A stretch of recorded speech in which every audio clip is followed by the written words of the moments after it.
I chose to write my capstone project on the influences in the founding of the American government.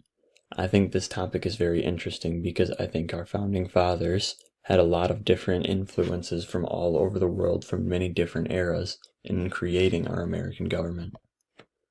The three different groups that I'll be looking at are the British Empire, and the Roman Republic, and the Native Americans. These three different groups span across many different areas in our world as well as through different time periods, so their influences are far and wide. The first is Great Britain. Great Britain was in charge of the American colonies leading up to and during the Revolutionary War. Being under control of the English Empire allowed the Americans to see what it was like to be ruled by a tyrannical king.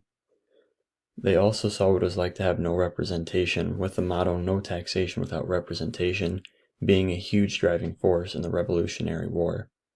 They also saw what it was like to not have any choice over your officials, with the king being chosen by bloodline and not by popular vote.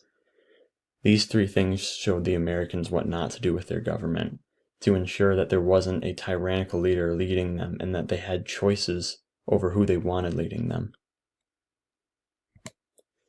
The second was the Roman Republic, which existed long before the British Empire. The Republic consisted of a Senate, as well as sometimes a king or emperor, depending on the time period. The Senate showed what it was like to have figures that represented the populace instead of just having a single ruler. However, these senators were chosen by other important figures like consuls or sometimes even the kings or emperors. So it wasn't always the best to compare them to our current representatives. Their job was to make laws as well as to keep the king and emperors in check. This was an interesting thing for this time because often emperors and kings were left to do whatever they pleased. This was the first bit of checks and balances that we can see are influenced by the American government, with different branches having say over what other branches can and can't do to keep each other in line.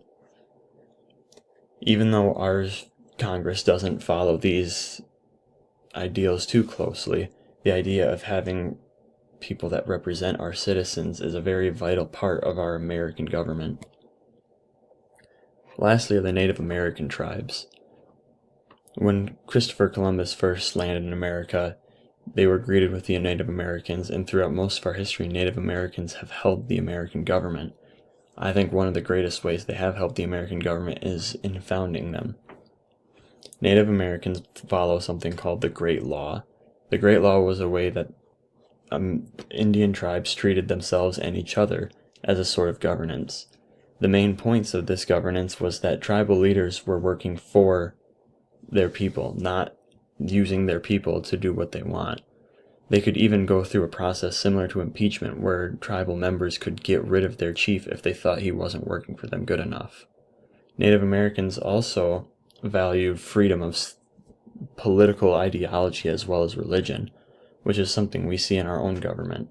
They allowed for freedom to do basically whatever they wanted as long as they weren't hurting others and they still contributed to their tribe.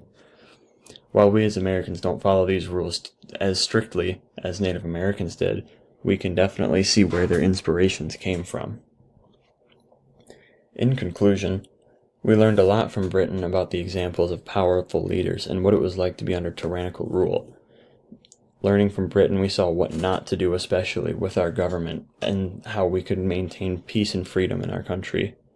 Rome showed us the importance of representation and how we could get around the problems with direct democracy by having representatives speak for us.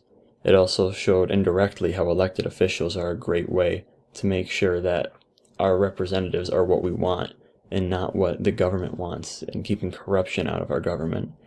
And lastly, the Cherokee Indians helped show us what different ideals of freedom are like with freedom of political ideology, and also how leaders should act, not as someone using their people for their own gain, but as someone that can lead their people. I think looking into the different inspirations for our American government is incredibly important because it allows us to see where we came from, and also it encourages us to look at the other governments of the world right now and prior to now, so that we can see different ways that we can improve our own government and make sure that we as American people are doing what's best for ourselves and our future.